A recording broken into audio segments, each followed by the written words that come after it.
କଳାହାଣ୍ଡି ଜିଲ୍ଲା ଏମ୍ ରାମପୁର ଥାନା ଅନ୍ତର୍ଗତ टापरंग ग्राम गत 9 तारिख दिन माओवादी और पुलिस मध्य गुली विनिमय होता।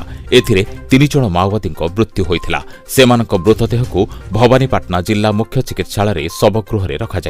तेबे 7 दिन पर 2 मृत माओवादी परिवारवर्ग मृतदेह को नेबापाई आसी नथिले।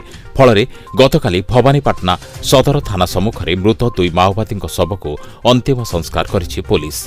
तेबे जड़े मृत माओवादी ललितंकर मृतदेह को तांको परिवारवर्ग छत्तीसगढ़ नैथिबा जणापड़ी।